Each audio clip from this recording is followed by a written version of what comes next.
चिंता संतानहंतारो यत्पादाम्बुजरेणवः प्रियाणां तान्निजाचार्यान् प्रणमामि मुहुर्मुहुः यदनुग्रहतो जन्तु सर्वदुःखातिगो भवेत् तमहं सर्वदा वन्दे श्रीमद्वल्लभनन्दनम् अज्ञानतिमिरान्धस्य ज्ञानाञ्जनशलाकया चक्षुरुन्मीलितं येन तस्मै श्रीगुरवे नमः।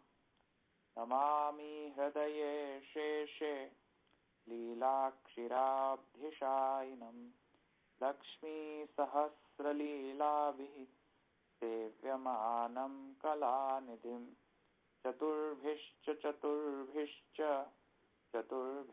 स्त्रिभिस्तथा षड्भिर्विराजते योऽसौ पंचधारत।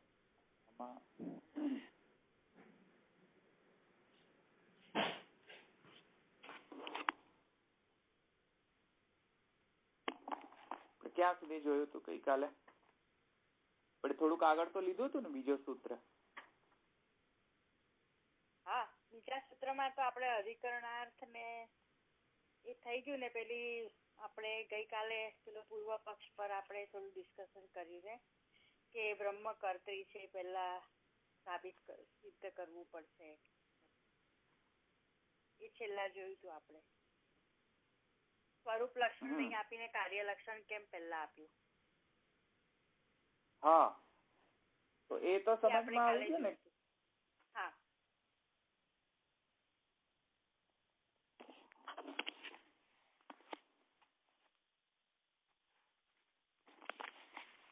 હા, તો આપણે સૂત્રવૃત્તિ લીધી હતી?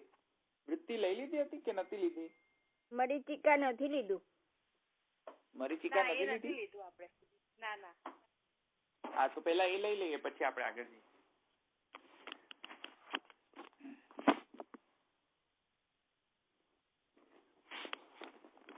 હા, તો મરીચિકામાં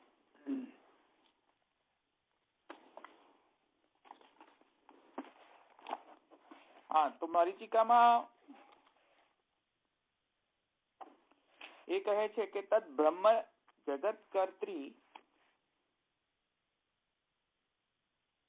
કે અકર્त्री इति संदेहे फलवाक्ये सत्यं ज्ञानम् इति एव उक्तत्वात् तस्माद् वा एतस्माद् आत्मन यतो वा इमानि भूतानि इत्यादि वाक्येष्वपि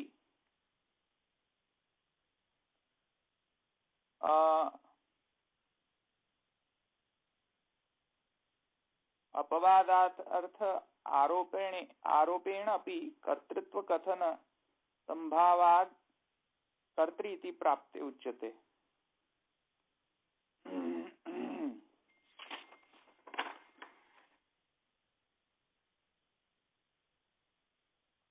हाँ, तो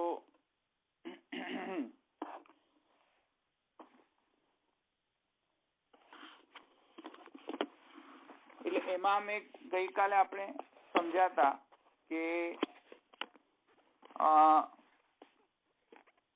જન્માદ્યસ્ય યતઃ શાસ્ત્રયોનિત્વાતની અંદર જે સંદેહ થાય છે તે શું થાય છે કે તૈતરીય ઉપનિષદની અંદર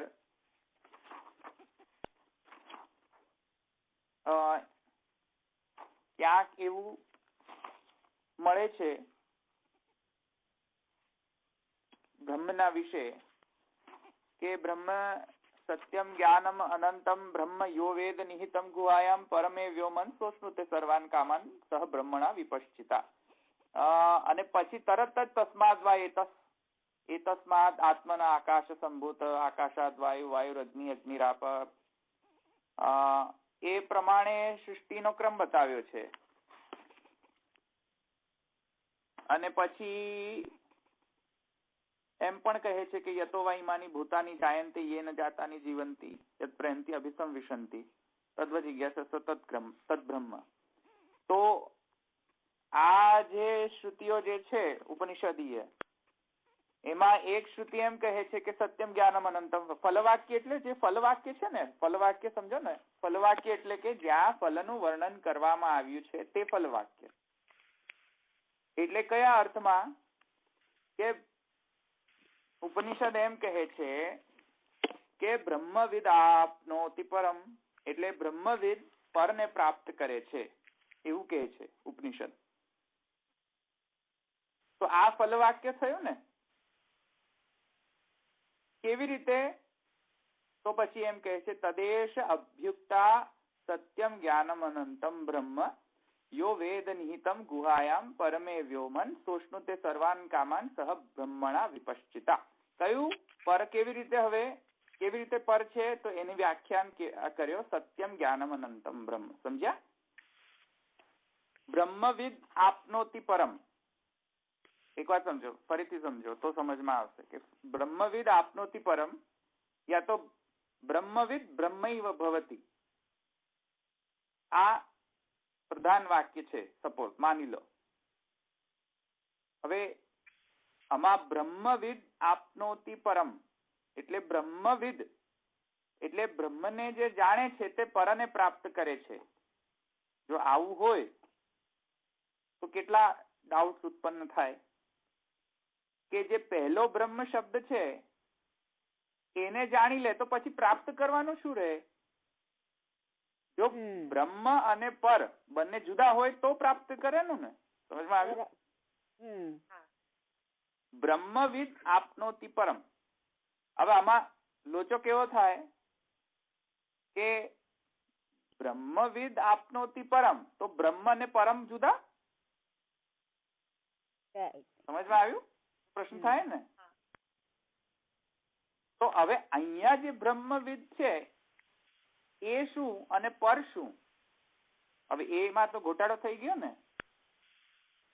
અહીંયા જે બ્રહ્મ શબ્દ છે બ્રહ્મવિદ આપનોતિ પરમ, એમાં અહીંયા બ્રહ્મ શબ્દને શું સમજવો અને પરને શું સમજવું? સમજમાં આવ્યું ને? એટલે પર બ્રહ્મવાચક કહેવાય. હા, હવે પર જે છે બ્રહ્મ પરબ્રહ્મવાચક છે કે અક્ષર બ્રહ્મવાચક છે? અને આ જે પેલું બ્રહ્મ છે એ અક્ષર બ્રહ્મવાચક છે કે પરબ્રહ્મવાચક છે? હવે એમાં ગોટાળો થઈ જાય. સમજવા આવ્યું ને? બરાબર. હા. બ્રહ્મવિદ બ્રહ્મૈવ ભવતિ એ કેવી રીતે? જે બ્રહ્મને જાણે છે તે બ્રહ્મ બની જાય છે એ કઈ રીતે? એવી રીતે અહીંયા પણ જો અહીંયા જે ફલ વાક્ય છે પ્રધાન વાક્ય છે એ શું છે? બ્રહ્મવિદ આપનોતિ પરમ. પ્રધાન વાક્ય થયું ને. હવે એના માટે શું કરવું જોઈએ એની વ્યાખ્યાન પછી એમ કહે છે કે તદેશ અભ્યુક્તા સત્યમ જ્ઞાનમ અનંતમ બ્રહ્મ યો વેદ નિહિતમ ગુહાયામ પરમે વ્યોમન સોષ્ણુતે સર્વાન કામાન સહ બ્રહ્મણા વિપશ્ચિતા. એને એક્સપ્લેન કરવા માટે કે પેલું પર શું છે તો પરને એક્સપ્લેન કરી રહ્યા છે કે પર કેવો છે તો કહે છે સત્યમ જ્ઞાનમ અનંતમ બ્રહ્મ. પર આવો હોય છે જે સત્ય છે, જે જ્ઞાનમય છે અને જે અનંત છે. તો જે હોય, જેને પોતાના હોવાનું ભાન હોય અને તે અનંત હોય. સમજમાં આવ્યું? દેશ કાલ વસ્તુ અપરિચ્છેદતા હોય એને અનંત કહેવાય. એ પર કહેવાય એવું સમજાય ને પછી તો. કારણ કે પ્રધાન વાક્ય શું છે? મેઇન સ્ટેટમેન્ટ શું છે? બ્રહ્મવિદ આપનોતિ પરમ. બ્રહ્મવિદ પરને પ્રાપ્ત કરે છે. હવે એ પર શું છે પાછી એનો તો અપેક્ષા જાગે ને વાંચનારને. ત્યારે આગળ જઈને કહે છે કે સત્યમ જ્ઞાનમ અનંતમ બ્રહ્મ. ભાઈ પર આવો છે. અચ્છા, તેથી કરીને શું ફલ પ્રાપ્ત થયું? તો કહે છે યો વેદ નિહિતમ ગુહાયામ પરમે વ્યોમન સોષ્ણુતે સર્વાન કામાન સહ બ્રહ્મણા વિપશ્ચિતા. આવી રીતે ફલ પ્રાપ્ત થાય છે. સમજવા આવ્યું? કેવી રીતે ફલ પ્રાપ્ત થાય છે? કે એ બ્રહ્મ સાથે એ પરમ વ્યોમમાં જે સ્થિત ગુહામાં પરમ વ્યોમમાં જે સ્થિત જે પરમાત્મા છે તે આનંદમય છે. એ આનંદને તમે જાણો તો તમે એને માણી શકો. સબ્રહ્મણા વિપશ્ચિતા. તો સર્વાન કામાન સોષ્ણુતે સર્વાન કામાન આવે ને સહજમાં. તો એ રીતે ભોગવે છે.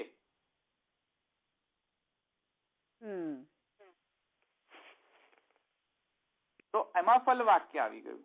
સમજમાં આવ્યું ને?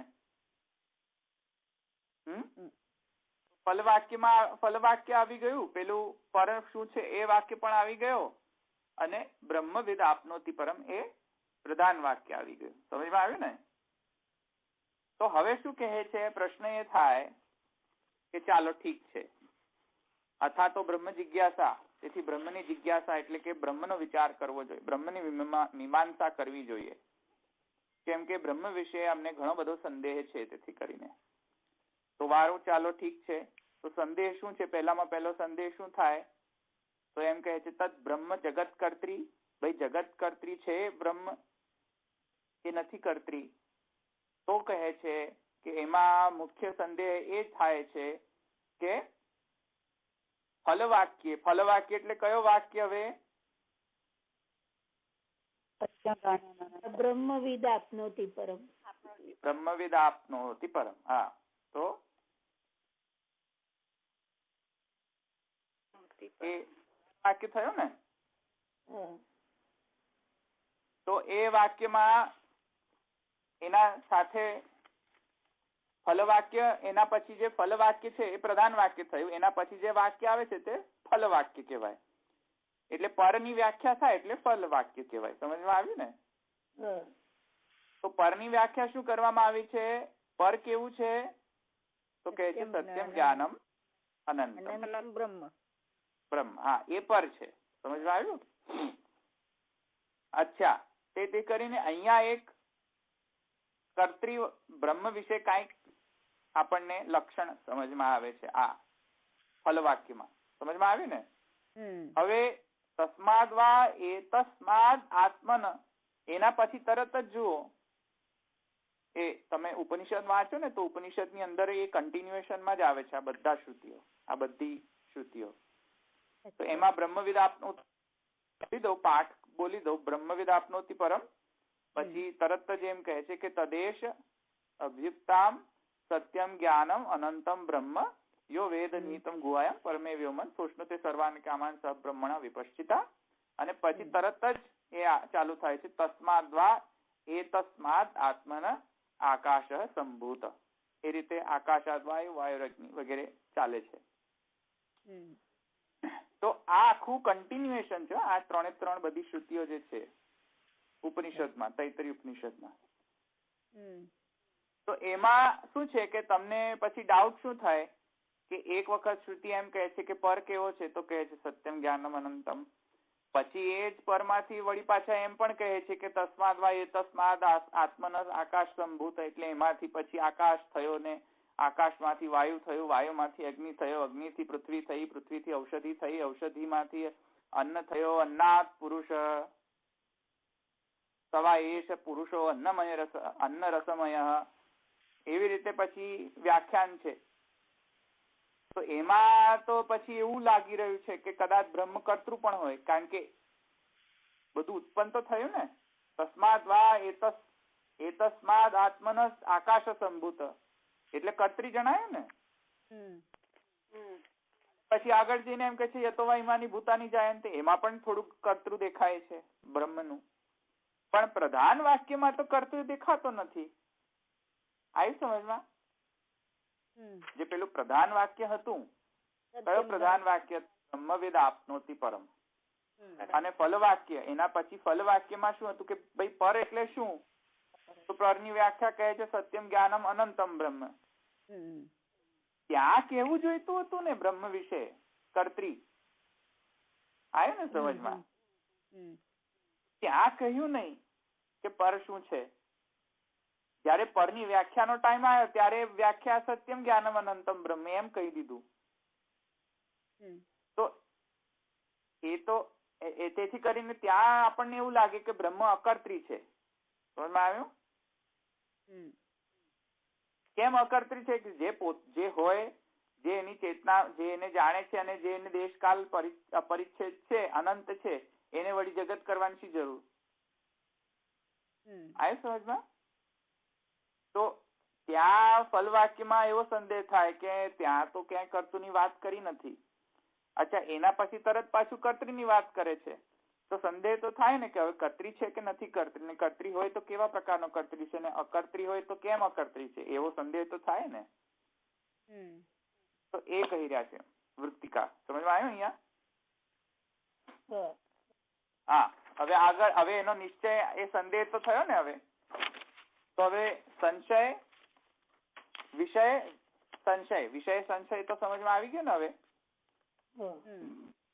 હવે પૂર્વ પક્ષ કહે છે, અહીંયા પૂર્વ પક્ષ નથી આપ્યો પણ ભાષ્યમાં પૂર્વ પક્ષ છે અધિકરણમાં. અહીંયા તો ખાલી વૃત્તિ જ છે, એટલે હું પૂર્વ પક્ષ હમણાં તો નહીં લઉં, કારણ કે વૃત્તિની અંદર એ બધું કઈ એવું બધું વધારે ન કરેલું હોય. પણ આપણે મુખ્ય સિદ્ધાંત અહીંયા લઈ લીધો છે બ્રહ્મસૂત્ર વાળા. બ્રહ્મસૂત્ર જે વૃત્તિકાર છે તે કહે છે જન્મ આદ્યસ્ય આકાશસ્ય યત. એટલે સિદ્ધાંતમાં એ કહે છે કે હા, બ્રહ્મ કર્ત્રી છે, શુદ્ધ કર્ત્રી છે જગતનો. સિદ્ધાંત આ છે. મહાપ્રભુજી આ સિદ્ધાંત કહે છે કે બ્રહ્મ જગતનો શુદ્ધ કર્ત્રી છે, નિમિત્ત કારણ છે. સમજમાં આવ્યો? બ્રહ્મ જગતનો શુદ્ધ નિમિત્ત કારણ છે, એ આપણો સિદ્ધાંત છે મહાપ્રભુજીનો. હવે એમાં વ્યાખ્યા કરતા કહે છે કે જન્મ આદ્ય, એટલે આ સિદ્ધાંત ચાલી રહ્યો છે, પૂર્વ પક્ષ નથી અહીંયા. તો ત્યાં કહી રહ્યા છે કે જન્મ આદ્યસ્ય આકાશસ્ય યતઃ બ્રહ્મણો વિચાર્યત્વાत् તદ બ્રહ્મે ઇતિ આયાતિ. એટલે એમ કહે છે કે ભાઈ જન્મ આદ્યસ્ય, એટલે જે શ્રુતિ હતી ને જન્માદ્યસ્ય, સૂત્ર છે જન્માદ્યસ્ય, એમાં ઇન્ટરપ્રિટેશન કેવું કરવાનું? તો કહે છે જન્મ આદ્યસ્ય. એટલે આદ્યસ્ય એટલે શું? આદ્યસ્ય એટલે શું? તો વૃત્તિકાર કહે છે આકાશસ્ય. સમજવા આવ્યું? એટલે શું થયું? હવે પ્રાપ્ત થયું કે આકાશસ્ય યતઃ જન્મ. અર્થ થશે ને? એટલે શું અર્થ થશે? આકાશનો જેમાંથી જન્મ થાય છે તે બ્રહ્મ. હવે સમજ આવે? એવું અર્થ થશે ને, આકાશસ્ય યતઃ જન્મ. એટલે આદ્યસ્ય જે છે એમાં આદિ શબ્દ નહીં લઈને આદિ શબ્દનો અર્થ લેવો. પહેલો જે સૃષ્ટિ પ્રક્રિયામાં જે પ્રથમ પ્રકટ થયું ને, આકાશ લેવાનું. સમજમાં આવ્યું? આદિનો એક અર્થ શું થાય? વગેરે વગેરે વગેરે. અને આદિનો બીજો અર્થ શું થાય? સૌથી પહેલું, સૌથી ઓલ્ડ. સમજમાં આવી ને? સૌથી પહેલું એવું પણ અર્થ થાય ને આદિનો. તો અહીંયા આદિનો અર્થ પેલો સૌથી ઓલ્ડ વાળો લીધો છે. આદિનો મતલબ અહીંયા આવ્યું સમજમાં? એટલે શું હવે ઇન્ટરપ્રિટેશન થશે કે જેમાંથી સૌથી ઓલ્ડ માં ઓલ્ડ સૃષ્ટિ ઉત્પન્ન થઈ એ બ્રહ્મ. એટલે બ્રહ્મની થી ઓલ્ડ કોઈ વસ્તુ નથી. એ તો સમજમાં આવી ગયું ને? હવે બ્રહ્મ થી તો વધારે કોઈ ઓલ્ડ વસ્તુ છે નહીં. હવે તું સમજમાં આવી ગયું ને? હવે કેમ કે અહીંયા એમ કહી દીધું આદ્યસ્ય આકાશ, જે ઓલ્ડ માં ઓલ્ડ વસ્તુનો ઉલ્લેખ છે તેનો પણ જન્મ બ્રહ્મ માંથી થયો છે. એનો મતલબ આગળ તો ઓલ્ડ વસ્તુ નહીં હોય ને. એથી કરીને કહે છે કે જન્મ આદ્યસ્ય આકાશસ્ય યતઃ.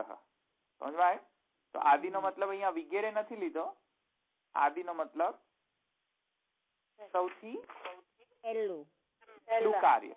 હા, સૌથી પહેલું જે કાર્ય પ્રકટ થયું એ આકાશ. એ આકાશ. હા, તો કારણ કે પેલી શ્રુતિ કહે છે ને એતસ્માદ્વા એતસ્માત આત્મન આકાશ સંભૂત. એટલા માટે આકાશનો ઉલ્લેખ છે અહીંયા. તો તેથી કરીને વૃત્તિકાર કહે છે કે હા અહીંયા આદ્યસ્ય આકાશસ્ય યતઃ જન્મ એમ પણ લઈ શકાય છે. મહાપ્રભુજીના 4-5 ઇન્ટરપ્રિટેશન આપે છે પોતાના સિદ્ધાંત થયા. એ બધા ઇન્ટરપ્રિટેશન હમણાં બાજુમાં રાખીએ. જસ્ટ ખાલી જે વૃત્તિકાર કહે છે તે આપણે અત્યારે પહેલા સમજી લે, પછી આપણે આગળ જઈશું વધારે. તો મહાપ્રભુજીના 4-5 ઇન્ટરપ્રિટેશન આપે છે. જન્માદ્યસ્યમાં આદિ શબ્દ વગેરે અર્થ પણ સૂચન કરે છે. આદિનો શબ્દ પહેલા પણ સૂચન કરે છે. બીજા 2-3 અર્થ કરે છે મહાપ્રભુજી. તો જન્મ આદ્યસ્ય આકાશસ્ય યતઃ બ્રહ્મણો વિચાર્યત્વા તદ બ્રહ્મે આયાતિ અસ્તે તસ્માદ્વા ઇતિ. તસ્માદ્વા ઇતિ એટલે કઈ શ્રુતિ? હવે એ તો સમજમાં આવી ગયું ને કઈ શ્રુતિ? તસ્માદ્વા આકાશાત વાળી વાયુ અગ્નિ વાળી. હા, એટલે હવે સમજમાં આવી જવું જોઈએ. શોર્ટમાં બોલું કે તસ્માદ્વા ઇતિ એટલે આ શ્રુતિ. સમજમાં આવ્યું ને? તો તસ્માદ્વા ઇતિ શ્રુતિ સિદ્ધમ આકાશસ્ય પ્રથમ કાર્યત્વમ. તેથી કરીને આકાશનું પ્રથમ કાર્યત્વ સિદ્ધ થાય છે. આવ્યું સમજમાં? એતેન યતો વા ઇમાની ઇત્યાદિ શ્રુત્યુક્તાઃ સર્વ એવ સૃષ્ટિ પ્રકારાઃ સૂચિતાઃ. કુતઃ એટલે હવે સમજમાં આવી ગયું કર્તરી છે. હવે એમ કહે છે, બહુ શોર્ટમાં કહ્યું, હજુ પૂર્વ પક્ષ તો કશું કહ્યું નથી, જસ્ટ શોર્ટમાં કહે છે. એટલે એને અત્યારે આપણે શોર્ટમાં સમજીએ, કારણ કે વૃત્તિ છે એટલે વૃત્તિના પ્રકારથી આપણે સમજીએ. અચ્છા, કુતઃ શાસ્ત્ર યોનિત્વાત. કેમ એમ ક્યાં કહ્યું છે એવું? તો કહે છે કે શાસ્ત્ર યોનિત્વાત. શાસ્ત્રમાં તેને યોની કહેવામાં આવી છે તેટલા માટે. ક્યાં કહ્યું છે એવું? તો કહે છે શાસ્ત્ર યોનિત્વાત. તો કહે છે શાસ્ત્રોક્ત કારણત્વાદિ ઇતિ અર્થ. શાસ્ત્રમાં બ્રહ્મને કારણ તરીકે કહેવામાં આવ્યું છે એવું અર્થ છે. અચ્છા, વેદરૂપ શાસ્ત્રસ્ય પરમાપ્તત્વેન અણુમાત્ર અપી અન્યથા કથનાત અસંભવાત કર્તૃત્વાદિ ધર્માણામ બ્રહ્મણી વિરોધાભાવેન તત્કથનસ્ય અપવાદાર્થત્વેન વક્તુમ આયુક્તત્વાત સર્વજ્ઞમ સર્વશક્તિમત સર્વકર્ત્રી બ્રહ્મેતિ સિદ્ધમ. આ સિદ્ધાંત છે. એટલે કે શાસ્ત્રમાં એ બ્રહ્મને કારણ તરીકે નિરૂપણ કરવામાં આવ્યું છે. તેથી કરીને શાસ્ત્રમાં જે શાસ્ત્રી જે કહે છે તે પરમ આપ્ત છે. પરમ આપ્ત છે. તેથી કરીને અણુ માત્ર પણ અન્યથા કથન કરવું જોઈએ નહીં. અને તેથી કરીને કેમ? તો કહે મહાપ્રભુજી કહે છે કે કર્તૃત્વાદી બધા જ ધર્મો બ્રહ્મમાં રહેલા છે. જે વિરોધ લાગતા પણ ધર્મો છે તેનો આશ્રય બ્રહ્મ રહેલો છે. તેથી કરીને બ્રહ્મ સર્વજ્ઞ છે, સર્વશક્તિમત છે અને સર્વકર્ત્રી છે, કેમ કે તેનામાં સર્વભવન સામર્થ્ય છે. આવું સિદ્ધાંત છે. હવે આની પાછળ ઘણી બધી ગફલતો છે, ઘણું બધું વિચારવાનું છે, પણ અત્યારે સિદ્ધાંત સમજી લો. અહીં સુધી સમજમાં આવ્યું? તદ બ્રહ્મ. હવે તેથી કરીને આ શ્રુતિથી આ સૂત્રથી શું સમજમાં આવે છે કે બ્રહ્મ નિમિત્ત કારણ છે જગતનો. એટલું શું સમજમાં આવે છે ને? તદ બ્રહ્મ. હવે જો નિમિત્ત કારણ જ છે કે ઉપાદાન કારણ પણ છે? હવે એવો સંશય આવે ને. જેમ ઘડો બનાવનાર જે કુંભાર છે તે કુંભાર ના ઘડાના ઘણા બધા કારણ હોય છે. એક કારણ છે કુંભાર, એક કારણ છે એની માટી, એક કારણ છે તેનો ચાક, અને એમાં પાણી વગેરે એવા બધા ઘણા બધા કારણો હોય છે. પ્રયોજન કારણ પણ હોય છે. ઘણા બધા કારણો હોય છે ઘડાના પાછળ. એવી રીતે જગતમાંનો પ્રયોજન કારણ શું? જગતનો નિમિત્ત કારણ કોણ અને જગતનો ઉપાદાન કારણ કોણ? એ તો પ્રશ્ન ઉદ્ભવે ને હવે. તેથી કરીને પ્રથમ સૂત્રમાં નિમિત્ત કારણ બ્રહ્મ છે એવું સિદ્ધ કરવામાં આવ્યું.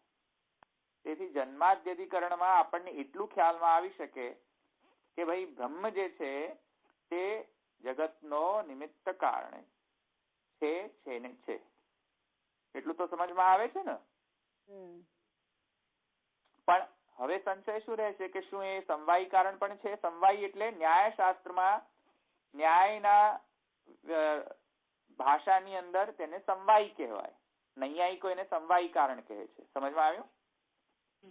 અને બીજા અર્થમાં આપણે લઈએ તો એને ઉપાદાન પણ કહેવાય. પેલો રો મટીરિયલ જે હોય ને, જે ઘર બનાવવામાં રો મટીરિયલ બનાવવા માટે સિમેન્ટ, માટી વગેરે બધું યુઝ થાય ને, જે પાણી, સિમેન્ટ, એવી રીતે જગત બનાવવામાં કઈ સિમેન્ટ વાપરી, કયો પાણી વાપર્યો, એ તો હવે સમજવું જોઈએ ને. જગત રૂપી ઘરને બનાવવા માટે બ્રહ્મે શું વાપર્યું? ક્યાંથી લાવ્યા સિમેન્ટ? કઈથી એક્સપોર્ટ કરીને લાવ્યા? ચાઇનામાંથી એક્સપોર્ટ કરીને લાવ્યા? ક્યાંથી શું એક્સપોર્ટ કરીને લાવ્યા? કેવી રીતે બનાવ્યું? એ તો હવે સમજવું પડે ને.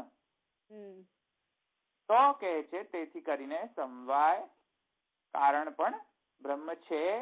એ કેવી રીતે સિદ્ધ થાય? સમન્વયાધિકરણમાં.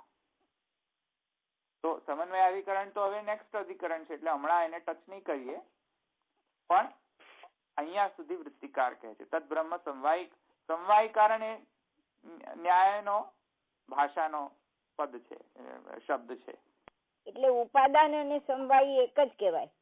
હા, એક જ કહેવાય. અચ્છા. સમવાયી કો યા તો ઉપાદાન કો, એક જ કહેવાય.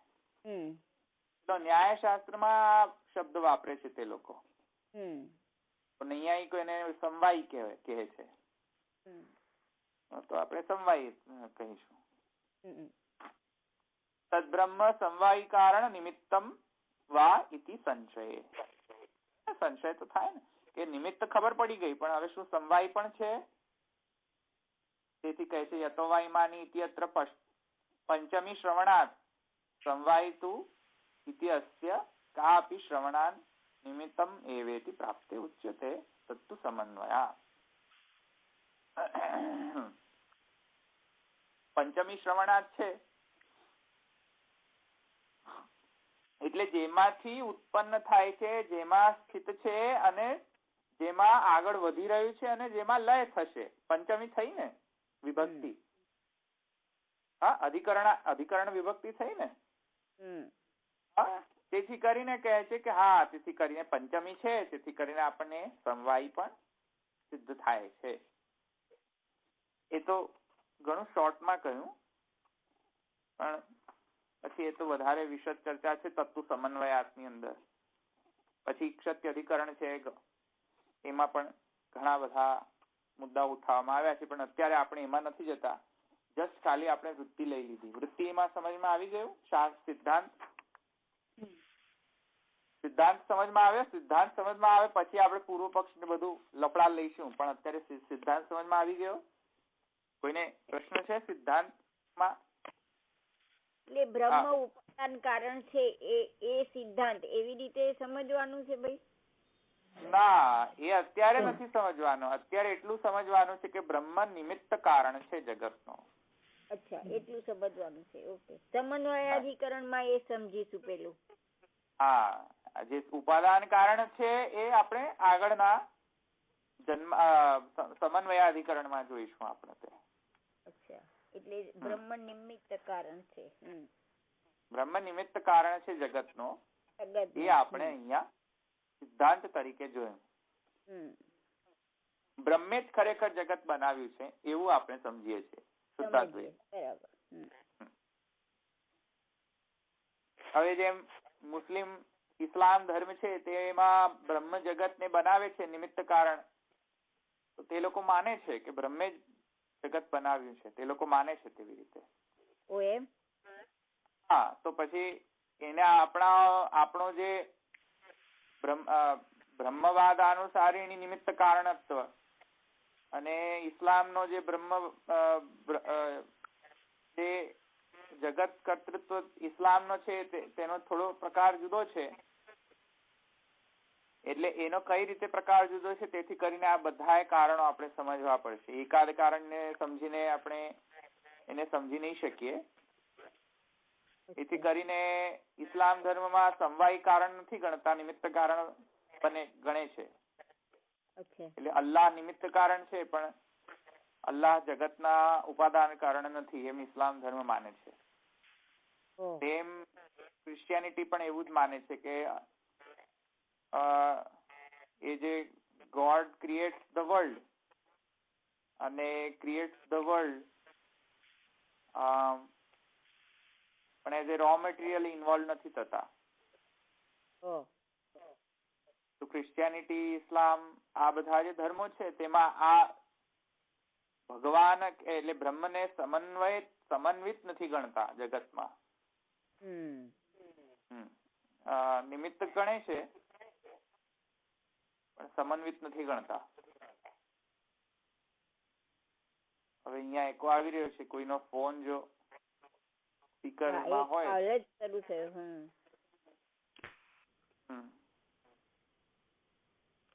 એકો આવી રહ્યો છે.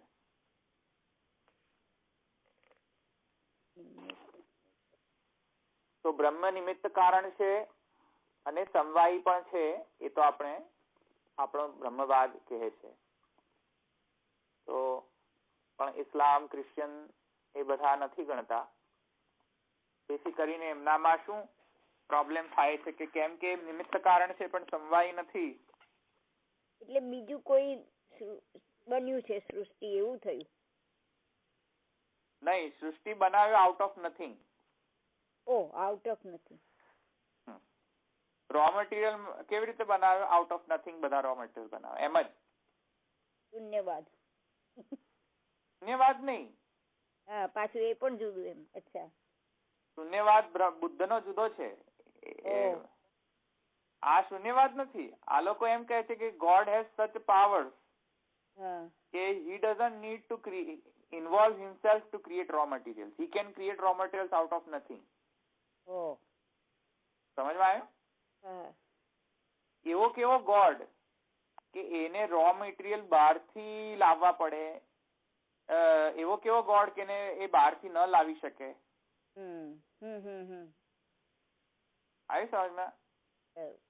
એ લોકોને એવો માનવું છે કે નહીં, God doesn't involve, God just creates the world out of nothing.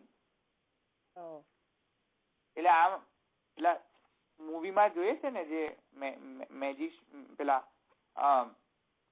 Science fiction story તો નહીં, એમાં તો જરા થોડીક અક્કલ દોડાવવાની વાતો હોય છે, પણ અમુક જે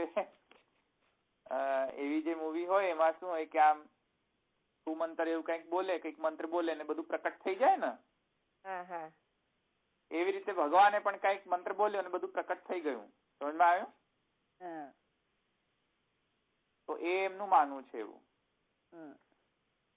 પણ આપણે એવું નથી માનતા, વેદ એવું નથી માનતો. વેદ કહે છે કે સ્વયં બ્રહ્મે જ નિમિત્ત થયા અને સ્વયં બ્રહ્મ જ ઉપાદાન થયા. આપણો વેદ એમ કહે છે. એ લોકો એમ નથી માનતા. તો નિમિત્ત કારણ અને ઉપાદાન કારણ આપણામાં તો બંને બ્રહ્મ જ. તેથી આપણો વાદ જે છે એ અભિન્ન નિમિત્ત ઉપાદાન કારણવાદ એમ કહે છે આપણો. તો અભિન્ન નિમિત્તોપાદાન કારણવાદ એમ આપણો વાદ છે. અભિન્ન છે, નિમિત્ત અને ઉપાદાન બંને ભિન્ન નથી, અભિન્ન છે. એ આપણા શુદ્ધ બ્રહ્મવાદનો વન ઓફ ધ પેટાવાદ કહેતોય ચાલે. તો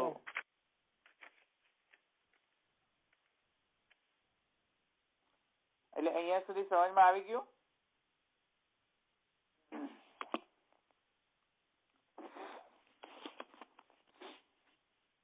વૃત્તિ સમજમાં આવી ગઈ?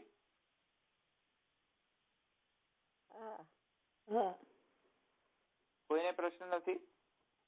ઓકે. હવે આપણે ભાષ્ય પર જઈએ.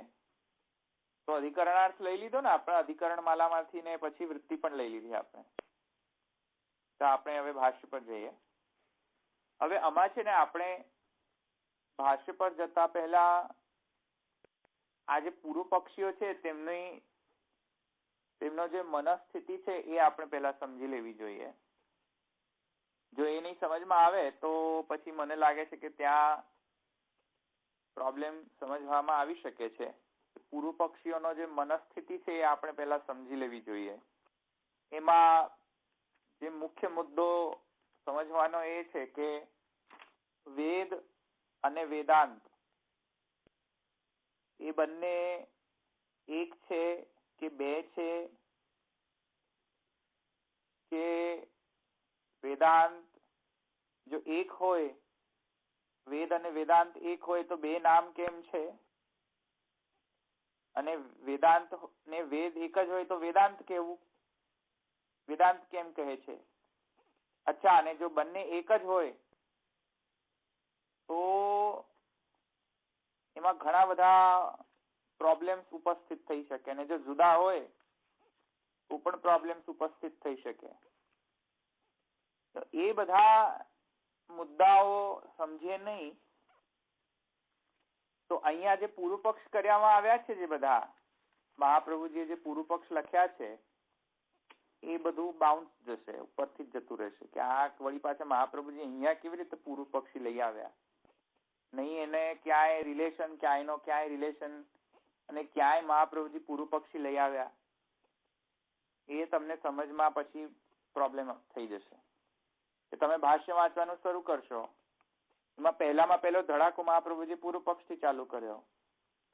હવે તમને એમ લાગે કે અરે યાર આ ધડ નથી, સર નથી, અહીંયા પૂર્વ પક્ષ ક્યાંથી ચાલુ થઈ ગયો? સમજમાં આવ્યું ને? તો ક્યાંક એવું લાગે કે આ પૂર્વ પક્ષ થયો જ કેમ, આ તો એકદમ સહેલું છે એવું લાગે તમને. ક્યાંક તમને એવું લાગે કે આવો પૂર્વ પક્ષ થવાનું કેમ કરવાની જરૂરત પડી. તો એ બધા એની અંદર પાછળનો હેતુ શું છે કે એમાં આપણને જે મુખ્ય જે પેલી બેકગ્રાઉન્ડમાં ફાઇટિંગ ચાલી રહી છે એ આપણને દેખાતી નથી. જે બેકગ્રાઉન્ડમાં જે બધું ચાલી રહ્યું છે મહાપ્રભુજી કોને ઉદ્દેશીને એ પૂર્વ પક્ષ લખી રહ્યા છે એ આપણને સમજમાં આવે તો આપણને એ સમજમાં આવે કે હા હવે વ્યાજબી લાગે છે જરા. તો પેલું બેકગ્રાઉન્ડ ની અંદર જ સમજમાં જ ના આવતું હોય ને તો સમજમાં નહીં આવે. એટલે બેકગ્રાઉન્ડમાં ચાલી શું રહ્યું છે મહાપ્રભુજી ને આ લખવા પાછળ મનમાં, એ આપણને સમજવું પડે. તો પછી આ બધા પૂર્વ પક્ષ આપણને સમજમાં આવતા રહેશે કે હા આ પૂર્વ પક્ષ હવે વ્યાજબી છે. તો વેદ અને વેદાંત જે છે એમાં ત્યાં જે ઝઘડો છે મહાપ્રભુજીના એ માઇન્ડમાં એ રેફરન્સ તરીકે છે. કેમ? કારણ કે શાસ્ત્ર યોનિત્વાત એમ કહ્યું છે. સમજો આ બધું હું કેમ અહીંયા લાવી રહ્યો છું, આ વેદ અને વેદાંત. પાછું તમને એમ લાગશે કે ભાઈ હવે આ ક્યાં વેદ અને વેદાંતમાં જતા રહ્યા પાછા. તો એ હું તમને કહી દઉં કે બેકગ્રાઉન્ડ શું છે એની, શાસ્ત્ર યોનિત્વાત. આવ્યું? બ્રહ્મને સમજવાનું પ્રમાણ શું છે? લક્ષણ પ્રમાણાભ્યામ વસ્તુ સિદ્ધિ. તો લક્ષણ તો સમજમાં આવે છે, ચાલો માની લીધું કે જન્માદ્યસ્ય હતા, પણ પ્રમાણ એ તો શાસ્ત્ર યોનિત્વાતથી કહેવામાં આવ્યું ને. હવે શાસ્ત્ર એટલે શું? ચલો બતાવો મને, કયો શાસ્ત્ર? વિચ શાસ્ત્ર? વોટ ઇઝ શાસ્ત્ર? હવે એ તો પ્રોબ્લેમ થઈ ગયો ને. વોટ શાસ્ત્ર? વેદ કેમ ન કહ્યું, શાસ્ત્ર કેમ કહ્યું? શાસ્ત્ર એટલે શું? તો પછી વેદ અને શાસ્ત્ર એક જ કે શાસ્ત્રમાં ઘણું બધું આવે? હવે એ બધો મુદ્દો ઉછાળવો પડે ને હવે. કારણ કે વેદ શબ્દ નથી, શાસ્ત્ર શબ્દ છે. શાસ્ત્ર તરીકે વર્ણન કરવામાં આવે છે. હવે શાસ્ત્ર એટલે શું? વળી પાછા એમાં તો હજાર બધા લફડા છે કે શાસ્ત્ર કોને ગણવું. હવે કેમ લફડા છે મેં તમને સમજાવ્યું હતું કે કુમારીલ ભટ્ટ એમ કહે છે મીમાંસકો કે પૂર્વકાંડ શાસ્ત્ર છે, બીજા બધા ઉત્તરકાંડમાં ઉપનિષદો એક શાસ્ત્ર જેવા નથી કઈ. આમ સમજમાં વેદમાં ના આવે. વેદ તો પૂર્વકાંડમાં જે કરવાનું કહે તે વેદ, વેદો અખિલો ધર્મ મૂલમ. હમ. તો જ્યાં કરવાનું કહે કે તમારો ધર્મ શું છે એ બધું કહે તો એ બધું વેદ. જ્યાં કઈ કરવા ધરવાનું ન કહ્યું હોય તો એને વેદ કેવી માની શકાય? હવે એ પ્રોબ્લેમ આવે ને પાછો. કેમ કે વેદ એટલે શું? તો વેદો ખીલો ધર્મ મૂલમ એવું કહે છે.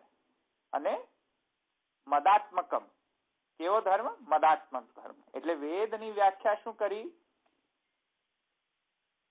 કે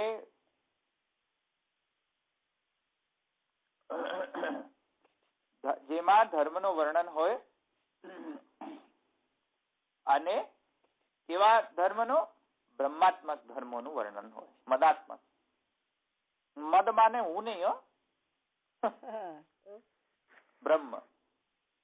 મદાત્મક એટલે તો એને આપણે વેદ કહીએ. તો પછી પૂર્વ મીમાંસકોનો ઝઘડો ચાલુ થશે. ભટ્ટ એમ કે છે, કુમારીલ ભટ્ટ, કે અચ્છા ચલો ઉત્તરકાંડમાં કયો ધર્મ દેખાય છે તમને? કશું કરવા ધરવાનું તો કયું નથી ઉત્તરકાંડમાં. તો પછી એને વેદ શા માટે ગણી શકાય? સમજમાં આવ્યું? હવે શાંકર મત એમ કે છે કે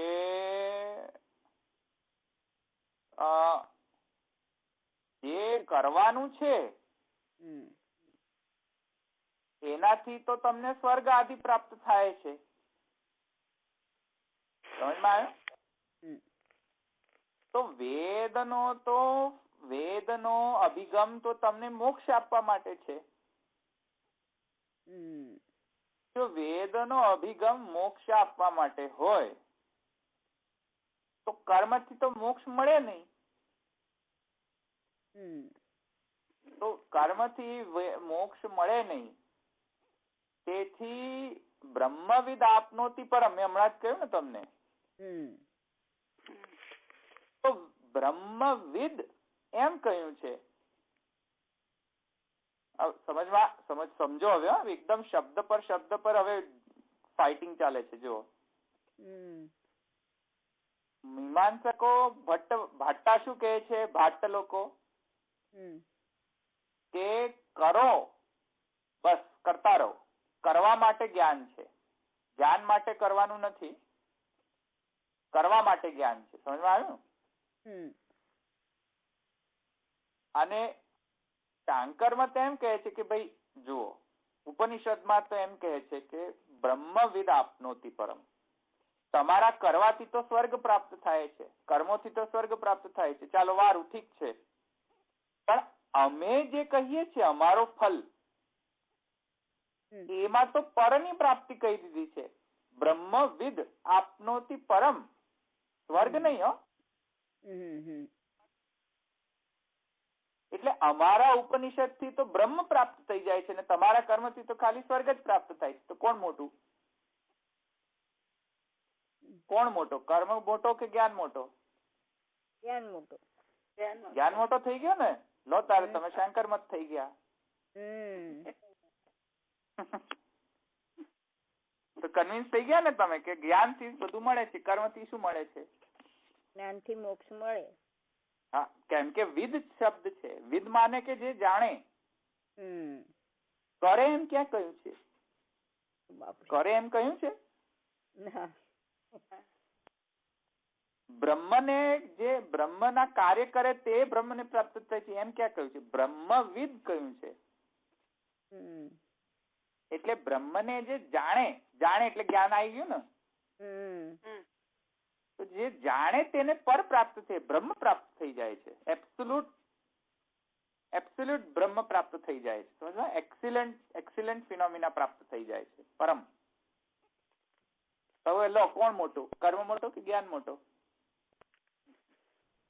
સ્વર્ગ કરતા બ્રહ્મ મોટો કે નહીં? તમારા કર્મથી તો સ્વર્ગ પ્રાપ્ત થાય છે, અમારા જ્ઞાનથી તો બ્રહ્મ પ્રાપ્ત થાય છે. કોણ મોટો? જ્ઞાન. જ્ઞાન. ચલો તો પછી વારું, ઠીક છે. કર્મને હવે મૂકો બાજુમાં, જવા દો. કર્મમાં બી ઝઘડો તમારે જ્ઞાન તો હોવું પડે ને. કઈ પણ કરવું હોય તો જાણવું તો પડે ને. વાત બરાબર છે, પણ એ તમને બેકગ્રાઉન્ડ આપી રહ્યો છું કે આ ઝઘડો જે તો બરાબર છે, પણ એટલે શાસ્ત્ર યોનિત્વાદ ની અંદર શાસ્ત્ર શું લેવું? જ્ઞાન ને લેવો શાસ્ત્ર કે કર્મ ને લેવો શાસ્ત્ર? આમાં તો ફાઇટિંગ ચાલે ને હવે. રાઈટ રાઈટ, શબ્દ ઉપરની વાત છે. બરાબર. એટલે મહાપ્રભુજી ત્યાં વેદ અને વેદાંત નો ડિસ્કશન છેડે છે આમાં. જો તમે જેને ભાષ્ય વાંચ્યું હશે આનું, એને પાછળ લાસ્ટમાં મહાપ્રભુજી આને છેડી રહ્યા છે ડિસ્કશન આખી બધી, કે વેદ અને વેદાંતમાં શું ફરક છે, એ બધી જે ડિસ્કશન છેડી છે ને એનો પાછળનો મૂળ બેકગ્રાઉન્ડ આ છે. સમજમાં આવ્યું? બેકગ્રાઉન્ડ શું છે કે શાસ્ત્ર યોનિત્વાદ છે. બેકગ્રાઉન્ડ આ છે. શાસ્ત્ર એટલે હવે શું સમજવું એમાં જ બધા ફાટા પડેલા છે. એક પહેલા તો બ્રાહ્મણોને એટલો તો એક વાક્યતા થઈ નથી શકતી ભાઈ શાસ્ત્ર એટલે શું, એમાં જ બધાને ફાફા પડે છે. પ્રમાણમાં જ ફાફા પડી જાય છે. મહાપ્રભુજીને પ્રોબ્લેમ જ આ છે ને કે તમે પ્રમાણને કેમ વિભક્ત કરો છો? એક અપ્રમાણ અને એક પ્રમાણ એવું કેવી રીતે ગ્રહણ થાય? હવે શાંકર મતલાકો એમ શું કે શાસ્ત્ર માને કે ઉત્તરકાંડ, રાઈટ, અને મીમાંસકો એમ કહે છે કે નહીં ઉત્તરકાંડ જે છે તો પૂર્વકાંડ નો અંગ છે. શાંકર મત એમ કહે છે કે નહીં ઉત્તરકાંડ નો અંગ પૂર્વકાંડ છે. તો એક શાસ્ત્ર તો ભંગ કરી રહ્યા છે.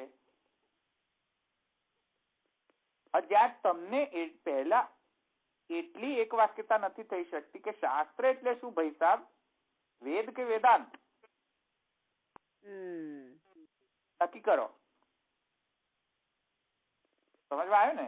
કોઈ કહે છે નહીં શાસ્ત્ર મતલબ માત્ર વેદ. વેદ એટલે શું? જેમાં કરવાનું કહ્યું હોય ધર્મોખિલો વેદ જ મૂલમ. કોઈ કહે છે નહીં વેદાંત એ વેદ. હવે શું કરવું? સમજવા આવ્યું ને? શાસ્ત્ર એટલે જ નથી ખબર પડતી અત્યારે તો. આમાં મુદ્દો સમજમાં આવ્યો કે શાસ્ત્ર એટલે ડેફિનેશન આપો. ચલો શાસ્ત્ર એટલે શું? કયા શાસ્ત્ર? પણ વેદ ની વ્યાખ્યા પાછી આલો મને. હું હમણાં તમને 2-4 શ્રુતિને આપી દઉં વેદ, કોઈક બીજા જ વેદ માંથી. તમને શું ખબર કે આ વેદ છે કે નહીં? ના ખબર પડે. હા, તો પછી વેદ એટલે શું એ પાછી તો ડિફાઇન કરવી પડશે ને કે વેદ એટલે શું. વળી પાછું બરાબર, વેદ એટલે શું એ પાછું ડિફાઇન તો કરવું પડશે ને. ઉપનિષદ ને વેદ ગણવા કે નહીં ગણવા? બ્રાહ્મણ ને વેદ ગણવા કે નહીં ગણવા? આરણ્યકો ને વેદ ગણવા કે નહીં ગણવા? સંહિતા ને વેદ ગણે છે, પણ ઉપનિષદ ને કે વેદ ગણવા કે ન ગણવા? એ બધું તો પ્રોબ્લેમ આવશે ને. હવે વેદના અંગ છે એ અત્યારે સિદ્ધાંતમાં નથી જતો. જસ્ટ ખાલી આપણે પહેલા પ્રશ્ન એટલે હું જસ્ટ ખાલી તમને વિચાર કરવાનો બેકગ્રાઉન્ડ આપું છું કે આ બધી ડિસ્કશન ચાલુ કેમ થઈ. અત્યારે હું આન્સર એકે નથી આપતો, એટલે આને આન્સર તરીકે નહીં લેતા. અત્યારે જે કરવાનું કે તે વેદ ને.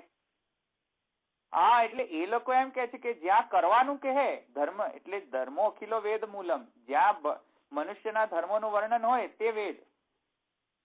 જ્યાં એવા ધર્મોનું મેન્શન જ ના હોય એને વેદ કેવી રીતે સ્વીકારી શકાય? એ પહેલો ક્વેશ્ચન. બીજો ક્વેશ્ચન એ કે જો એમ હોય કે ધર્મો અખિલો વેદ મૂલમ, તો પછી ઉપનિષદ જે છે એમાં તો કોઈ ધર્મનું વર્ણન જ નથી. ત્યાં તો બ્રહ્મા આવું છે ને બ્રહ્મ તેવું છે ને બ્રહ્મ આમ છે ને જગત આમ છે. ત્યાં કરવા ધરવાનું તો કયું નથી. તો ઉપનિષદ ને શા માટે હું વેદ ગણું? હવે ઉપનિષદ વેદમાં જ નહીં આવે તો શાસ્ત્રમાં કેવી રીતે આવશે? વેદ અને કર્મકાંડ એક અધરવર્ડ એવી રીતે લેવાનું છે, રાઈટ ને? નહીં, એટલે વેદની અંદર ષડંગો આવે છે, વેદની અંદર સંહિતા છે, અને 4 ભાગ કર્યા છે સંહિતાના, અથર્વ યજુર્વેદ, અથર્વ ઋગ્વેદ, અજુર્વેદ, અથર્વવેદ, સામવેદ. હવે એ સંહિતા મતલબ સમજો, સંહિતા એટલે કલેક્શન ઓફ મંત્ર, કલેક્શન ઓફ મંત્ર એ સંહિતા. ઓકે. હા. હવે એમાં બીજા પ્રકારના એ શાસ્ત્ર પછી ઉદ્ભવ્યા, અને બીજા શાસ્ત્ર કયા પ્રકારના ઉદ્ભવ્યા કે તેમાં પછી બ્રાહ્મણ શાસ્ત્ર ઉત્પન્ન થયો, આરણ્યક શાસ્ત્ર ઉત્પન્ન થયો, ઉપનિષદ ઉત્પન્ન થયો. આવા બધા પણ ઉત્પન્ન થયા જોડે જોડે, કે ભાઈ કયા કર્મમાં કઈ મંત્ર વાપરવો એનો પણ એક શાસ્ત્ર આવવો જોઈએ ને. હવે બરાબર. હવે એ મંત્રનો કેમ કરવું, અને એમાં આ જે પ્રજાપિતા, ઇન્દ્ર, વરુણ, આ વિષ્ણુ, આ બધા જે દેવતા સંહિતામાં મળે છે તેનું સ્વરૂપ શું સાચું એ ઉપનિષદ સમજાવે. તો આ બધા જે આટલા બધા જુદા જુદા, હવે આરણ્યક જે છે એમાં ઋષિઓને જે ડિસ્કશન થયો છે બ્રહ્મ વિશે, એનો તત્વજ્ઞાન છે. તો આ બધાને વેદ માનવો કે ન માનવો? હવે સંહિતાને તો વેદ માને છે કે જ્યાં મંત્ર છે, જ્યાં કર્મની વિધિ કરવામાં આવી છે, કર્મ કઈ રીતે કરવું, આ બધું વેદ માને છે. કેમ કે વેદો અખિલો ધર્મ મૂલમ, વેદની વ્યાખ્યા શું કરી? ધર્મ મૂલમ. આ બધા તો આવી શકે છે as a part of Ved, but how to justify Upanishad as a part of Ved? Because Upanishad doesn't have any dharma. આયું સમજમાં? એટલે હવે પ્રશ્ન એ થાય છે કે બાપા શાસ્ત્ર એટલે શું? તો પછી ભાઈ સાહેબ એ ક્લિયર કરો હવે. સમજ આવ્યું? કેમ કે શાસ્ત્રમાં આવા બધા પ્રોબ્લેમ્સ ઉભા થતા હોય કે ભાઈ હવે શાસ્ત્ર યોનિત્વાદ, પણ કયો શાસ્ત્ર? વિચ શાસ્ત્ર? પૂર્વકાંડ, સંહિતા, આરણ્યક, બ્રાહ્મણ, ઉપનિષદ, what is શાસ્ત્ર? I am સમજમાં? તો એટલે મહાપ્રભુજીએ છેલ્લે એ ડિસ્કશન ચાલુ કરી છે. વંશ જન્માદ્યસ્ય યત એક્સપ્લેન કરી લીધું, પછી શાસ્ત્ર યોનિત્વાદ એક્સપ્લેન કરવાના શરૂઆતમાં જે ડિસ્કશન ચાલુ કરી છે બધી. શાસ્ત્રે યોનિ, શાસ્ત્ર યોનિ, શાસ્ત્રોક્ત કારણત્વાદિત, શાસ્તિ ઇતિ શાસ્ત્રમ વેદ. જોયું આ ડેફિનેશન કેવી રીતે કરે છે? જુઓ. ગ્રહણમ પૂર્વકાંડે પૂર્વ સૃષ્ટિ વાક્યાનામ સંગ. હવે જો પૂર્વકાંડ ઉત્તરકાંડ ચાલુ થઈ ગયું, ચાલુ કરી દીધું મહાપ્રભુજી કે વેદ વેદાંતા કિંચ વેદાંતા કિમ વેદ શેષા વેદાવા. વેદાંત જે છે વેદ શેષ છે, તેથી વેદ કહી શકાય કે ન કહી શકાય, બધી ચાલુ કરી ને ડિસ્કશન. હવે મહાપ્રભુજીએ ભાષ્ય વાંચો તો ખબર પડશે, એટલે જ હું તમને ફોર્સ કરું છું કે ભાષ્ય વાંચો, એકવાર ટ્રાન્સલેશન વાંચો, તેથી મને સહુલિયત પડે તમને રેફરન્સ આપતા. એટલે તમે ભાષ્ય વાંચીને હવે નેક્સ્ટ ટાઈમ આવજો, નહીં તો આ તો ઉપરથી જ જશે. એટલે ટ્રાન્સલેશન વાંચીને આવજો, એટલે જરા તમને અંદાજ રહે કે હા આવું કંઈક વાંચ્યું તું મેં. તો એ બધી ડિસ્કશન મહાપ્રભુજી એટલે શરૂ કરેલી છે પાછળ. એટલે હવે મુદ્દો હવે શું થયો? શાસ્ત્ર કોને ગણીએ?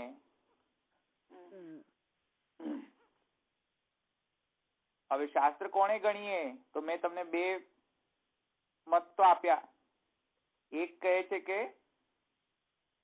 ઉપનિષદ એટલે કે ઉત્તરકાંડ જે છે તે પૂર્વકાંડનો અંગ છે. કયો કોણ કહે છે? તે ભાટ્ટ લોકો, કુમારિલ ભટ્ટ. હા, પૂર્વ મીમાંસકો. એક મત એમ કહે છે કે નહીં, તમારા કર્મથી તો સ્વર્ગ જ પ્રાપ્ત થાય છે, અમારા જ્ઞાનથી તો મોક્ષ પામે.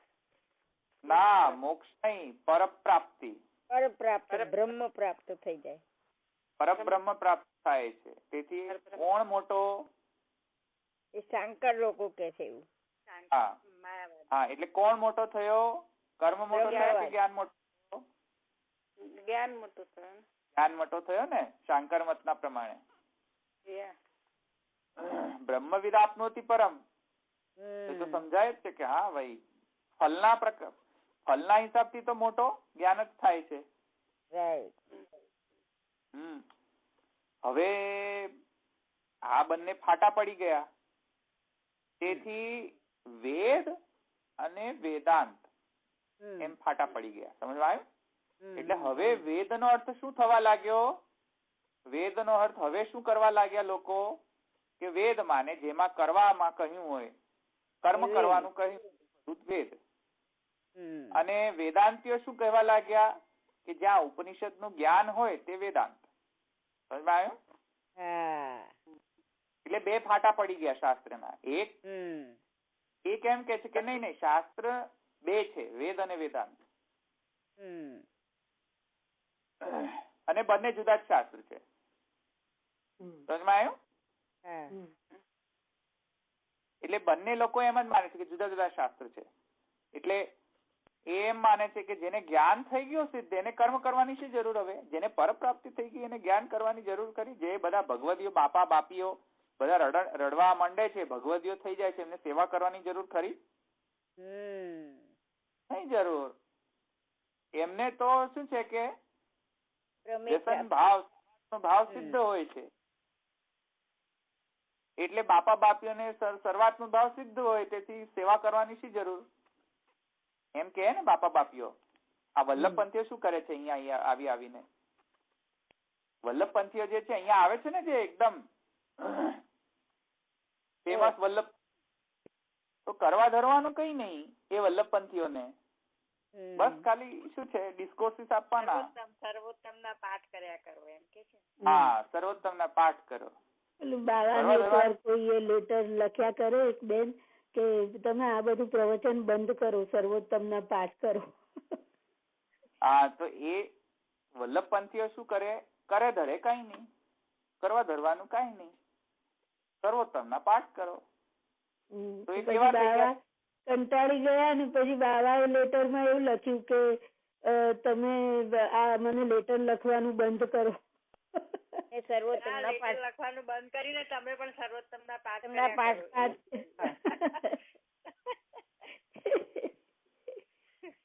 શંકર મત જેવો થઈ ગયો ને આ મત, વલ્લભપંથ. વલ્લભપંથી બરાબર ઓપોઝિટ, એકદમ ઓપોઝિટ. હા, વલ્લભ બરાબર માયાવાદ. માયાવાદીઓ છે બધા. આજકાલના પુષ્ટિ માર્ગમાં રહીને માયાવાદ ચલાવે છે આ લોકો. એ કરવા ધરવાનું કઈ નહીં. નામના નીચે ને પાછું.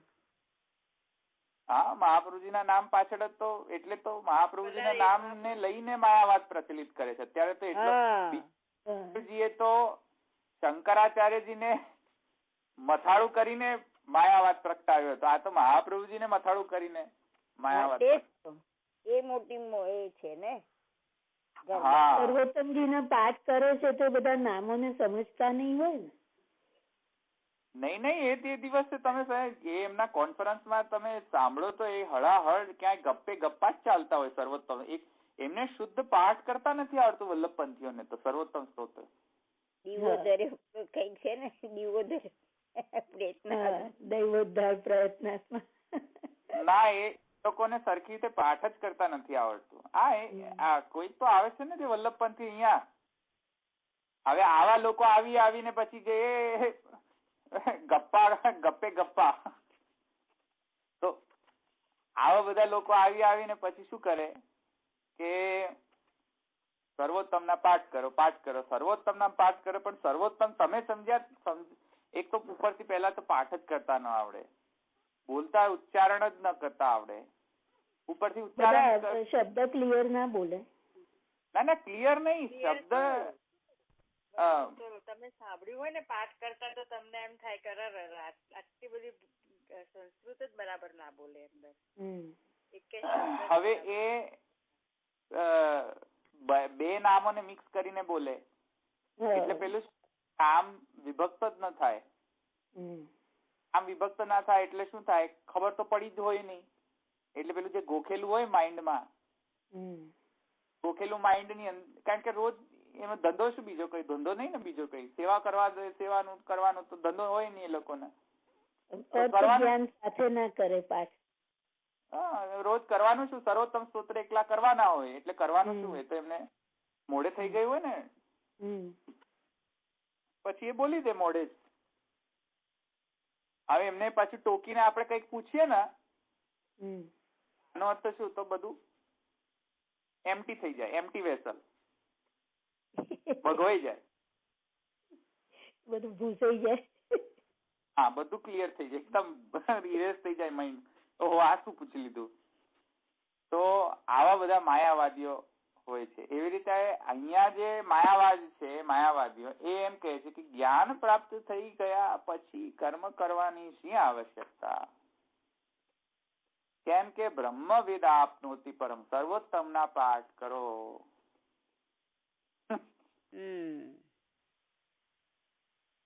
બ્રહ્મવિદ આપનોતિ પરમ, હવે અમને તો પર પ્રાપ્ત થઈ ગયા, વલ્લભ પ્રાપ્ત થઈ ગયા, હવે અમને ઠાકોરજી ની શું જરૂર. થયું ને. વલ્લભનાથ તો રોમ રોમમાં ગોવર્ધનનાથજી છે, તેથી કરીને વલ્લભ પ્રાપ્ત થઈ ગયા, હવે ગોવર્ધનનાથજીને પ્રાપ્ત કરીને શું કરીશું, કર્મ કરીને શું કરશું. સમજ આવ્યું. આવા બધા માયાવાદીઓ ઇન્ડિયાથી ઉડીને જ્યાં બ્રહ્મવાદ ચાલે છે ત્યાં એને માયાવાદ પ્રસરારવા આવતા હોય છે બધા. આ જે પ્રધાન વાક્ય હતું જે બ્રહ્મવિદ આપનોતિ પરમ, એમાં તો એ શાંકર મત એમ કહે છે કે ભાઈ જ્ઞાન પ્રાપ્ત થઈ ગયો તો પર પ્રાપ્ત થઈ ગયો, હવે તમારા કર્મની શી જરૂરિયાત, કઈ જરૂરિયાત નહીં. સમજાય. તો બે ફાટા થઈ ગયા ને. તેથી વેદાંત અમે અનુસરણ કરીશું, વેદ ને અનુસરણ અમે નહીં કરીએ. કેમ કે અમને તો વેદાંત રામાનુજ નું અહીંયા નથી આવ્યો ને હજી પૂર્વ પક્ષ. ના, એમના સાથે આપણે એવો વિવાદ નથી.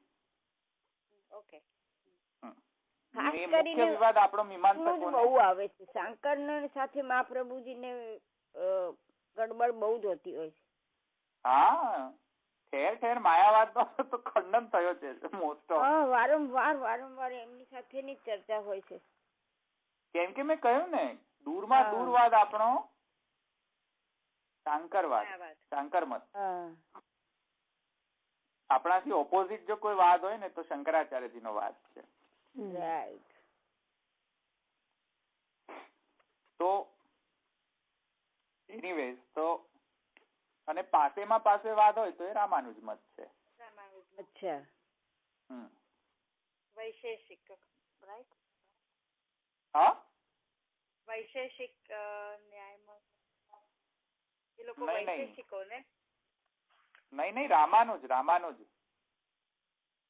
વૈશેષિક ને ન્યાય તો ગૌતમ પ્રણીત છે એ લોકો. હા, એ લોકો નહીં. રામાનુજ વિશિષ્ટાદ્વૈતી. હા, એ શબ્દ ભૂલી ગઈ. એક સેકન્ડ. હવે એ પ્રશ્ન થાય કે તો પછી વેદ જુદો અને વેદાંત જુદો, શું બંને જુદા જ શાસ્ત્ર છે? સમજમાં આવ્યું ને? હવે પ્રશ્ન થશે ને. ધેટ ઇઝ વાય હવે આપણે જોવાનું છે કે મહાપ્રભુજીનો મત શું છે, શાસ્ત્ર એટલે શું. હવે કેમ આ બધી ચર્ચા છેડી એ તો બેકગ્રાઉન્ડ સમજમાં આવ્યું.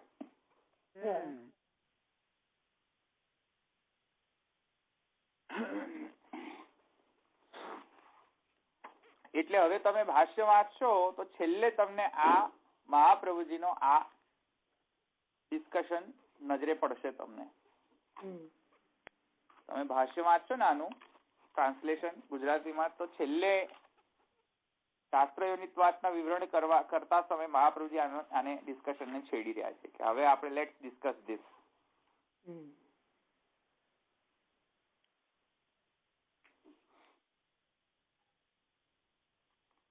કેમ કે પ્રમાણ જ સાચો નહીં હોય તો પ્રમેય શું સિદ્ધ કરવાના હતા?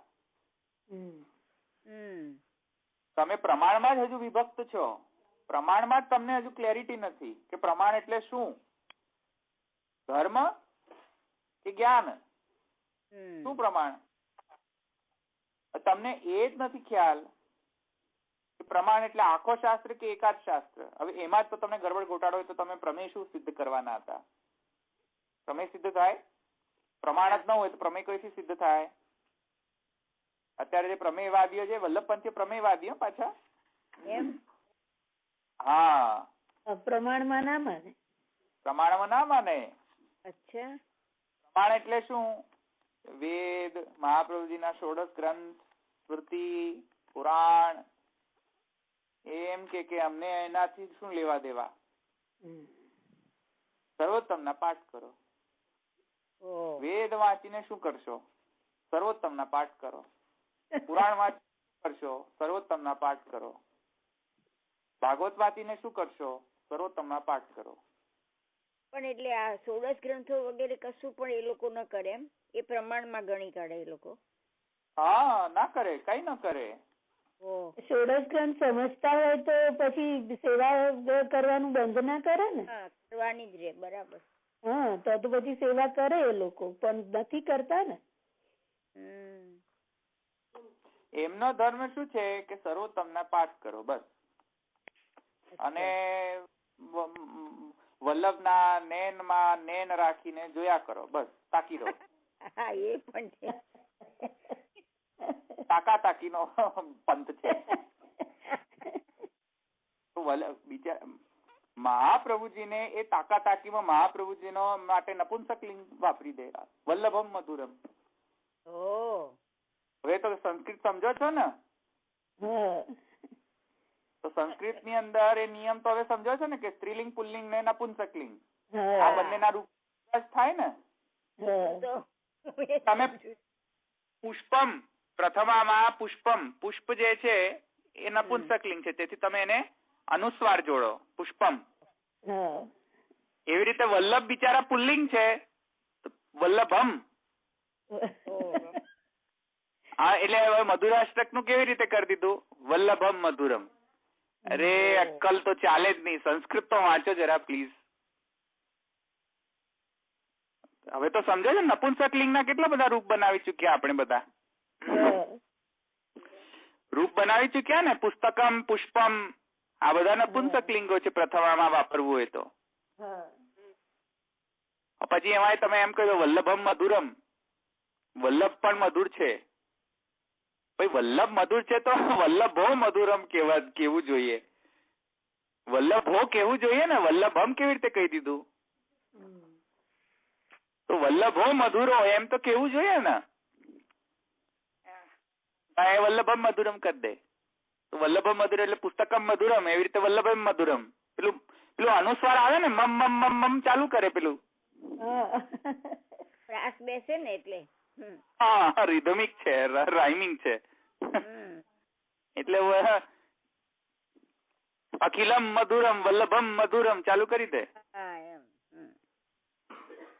તો એવી રીતે મધુરાષ્ટક નું બિચારા મહાપ્રભુજીને એમાં ખપાવી દીધા. આવા તો બુદ્ધિના એ છે, તો શું કરવાનું? હવે સંસ્કૃત નો જ્ઞાન ના હોય આવા બધા વલ્લભપંથીઓને તો શું ભણવાના હતા એ? તો એ રીતે પ્રમાણને નહીં સમજીએ તો પ્રમેયને કઈ રીતે સમજમાં આવે?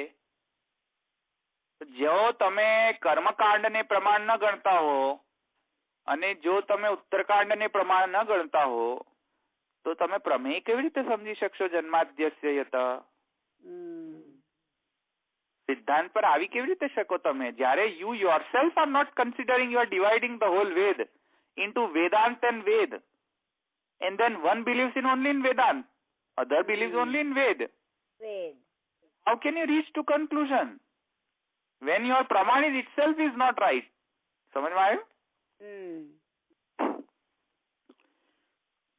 તો એ પ્રમાણને તો એટલીસ્ટ નક્કી કરો તમે કે પ્રમાણ એટલે શું નક્કી કરો, શાસ્ત્ર એટલે શું નક્કી કરીએ આપણે.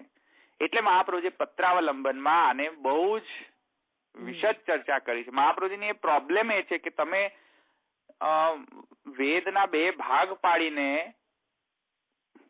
તમે પ્રમાણને જ આખો વિભક્ત કરી દીધો છે. ભાગ ભલે પાડો પણ એક શાસ્ત્ર તો જાળવી રાખો એનું. સમજમાં આવ્યું ને? તો એ તમે નહીં સમજો તો શાસ્ત્ર યોનિત્વાતની અંદર જે શંકરાચાર્યજીને એમ જ કહેશે વેદાંત છે, શાસ્ત્રમાં અને વેદાંત એ જ કહેશે. મહાપ્રભુજી કહે છે નહીં, I don't believe like that. Mahaprabhuji કહે છે વેદ વેદાંત બે શાસ્ત્ર નથી, એક જ શાસ્ત્ર છે, પણ બંને સબ્જેક્ટ જુદા જુદા ડીલ કરી રહ્યા છે, પણ શાસ્ત્ર એક જ છે. દે આર બોથ સેમ શાસ્ત્ર. આ વેદ અને વેદાંત નામ કોણે આપ્યા હશે? હા, શાંકર મત અને પૂર્વ મીમાંસકો, એ તો વાત કરી રહ્યો છું. અચ્છા, નામ જ એ લોકોએ આપ્યા છે? ના ના, એટલે આવી રીતે વિભક્ત કરીને એમને કોન્સેપ્ટ એમણે કર્યા ને. હા, કોન્સેપ્ટ બરાબર. એ તો બાકી વેદ અને વિભાજન તો આપણા વ્યાસજીએ કર્યો છે જુદા જુદા અંગોમાં, પણ જે કોન્સોલિડેટેડ હતો એને વ્યાસ કરવાનું તો વ્યાસજીએ કર્યું ને. રાઈટ. એ કે પહેલા કોન્સોલિડેટેડ હતા, હવે એમાં એકલા વ્યાસજી નથી, એ તો જસ્ટ ખાલી નિમિત્ત છે કે એને ડિવિઝન કર્યા. પણ દરેકે દરેક અંગના દરેકે દરેક જે અંગ છે વેદનો, જેમ કે ઉપનિષદ છે એમાં અમુક ઉપનિષદના ઋષિ અમુક છે, અમુક આરણ્યકના ઋષિ અમુક છે, અમુક બ્રાહ્મણના ઋષિ અમુક છે. એટલે જુદા જુદા ઘણા બધા ઋષિઓએ મળીને સ્મરણ નહીં પણ સમાધિમાં એ વેદ નું અનુભૂતિ કરેલી છે, વેદના દ્રષ્ટા છે. વેદ કોઈ એક જણે નથી કર્યો. વેદ એ અપૌરુષય છે, વેદ કોઈ કર્યો જ નથી. વેદ તો જણાયો છે, વેદ થયો નથી. વેદ જે છે એ તો પ્રભુના નિશ્વાસથી પ્રકટ થયો છે, અને એ કઈ ચોપડીમાં લખીને નથી આવ્યું કે ચલો તથાસ્તુ કહ્યું બ્રહ્માજીને 4 ચોપડી પ્રકટ થઈ ગઈ, ટીવીમાં જેમ બતાવે છે તેમ. એવું નથી. એ પ્રકટ થવાની જે વિધિ છે એ સમાધિમાંથી પ્રકટ થયો છે વેદ. એટલે જુદા જુદા ઋષિઓને જુદા જુદા સમાધિમાં આ બ્રહ્મ જ્ઞાન મળ્યું છે, તે તેમણે શિષ્યોને આપ્યું. ચોપડીઓ તો લખાતી જ નથી પહેલા, ભૂલી જાઓ. એ ચોપડીઓ હતી જ નહીં. એ તો એ કેવી રીતે જ્ઞાન અપાતું હતું? મેં તમને કહ્યું ને, સ્વાધ્યાયો ધ્યેતવ્ય તમ અધ્યાપયિત ઉપનયિત તમ અધ્યાપયિત અષ્ટવર્ષમ બ્રાહ્મણમ ઉપનયિત તમ અધ્યાપયિત. એ તો એવી રીતે અપાતું હતું જ્ઞાન. એટલે ગુરુના મુખેથી શિષ્ય સાંભળે. ચોપડીઓ નહોતી કે ગુરુ એક ચોપડી ઓપન કરે ક્લાસ ચલાવે, એવું નહોતું. એટલે પરંપરામાં તો એવું હતું વૈદિક કાળમાં કે ગુરુ મુખે સાંભળવું ને ગુરુ મુખે શ્રવણ કરવું ને ગુરુ મુખે એને અધ્યયન કરવું, એ હતું એનો પરંપરા. એને અધ્યયન એ રીતે થતું. તો અને એ વેદ જે છે તો જણાયો છે, લખાયો નથી. એ કોઈ એમ પેલા જેમ કોણ છે ચારવાક, જૈન, બૌદ્ધ, એ બધા જે શું ગણે છે વેદને કે કોઈક રાક્ષસ છે ને અસુરને કઈક ઉધમ કરવાની ઈચ્છા થઈ, એને વેદ લખી નાખ્યા. હા, તો ચારવાક તો એમ જ કહે છે કે ધૂર્ત ભંડ નિશાચરા જે લોકોએ વેદ કર્યા છે. ધૂર્ત ભંડ નિશાચરા અસુરો એ લોકોએ વેદ પ્રકટ કર્યા છે. જૈન ને બુદ્ધ પણ એમ ગણે છે કે અસુરો એ લખ્યા છે બધા વેદ. જૈન, સોરી બુદ્ધ નહીં, જૈન. જૈન લોકો એમ જ કહે છે કે આ બધા અસુરો લખ્યા છે વેદ. તો વેદને માનતા જ નથી ને એ લોકો. હા, તત્વો લખ્યા છે એ તો પહેલી જ વાર ખબર પડી મને. હા, એ તો એમ જ કે છે, ધૂળતો એ ભંડો અને નિશાચરો જે હોય બધા અસુરો એ લોકોએ લખ્યા છે વેદ. ઓહો. તો એટલે પણ એકચ્યુઅલી આપણે જે સિદ્ધાંત ત્યાં માનીએ છીએ, શું માનીએ છીએ કે વેદ બ્રહ્મના નિશ્વાસમાંથી પ્રકટ થયા છે અને એ કઈ ચાર ચોપડી પ્રકટ થઈ જાય એમ તથાસ્તુ કહીને, એમ ચાર ચોપડી પ્રકટ નથી થઈ. એ દરેક તત્ત ઋષિઓને પોતાના સમાધિમાંથી જણાયા છે. સમજાયું? એ જણાયા છે અને જણાયા તે એમણે પાસ ઓન કર્યું શિષ્ય પરંપરામાં. આવી રીતે વેદ છે. એટલે વેદની અનંત શાખાઓ છે. તમે એમ ન કહી શકો કે આટલું આટલું આટલું બસ આટલું વેદ.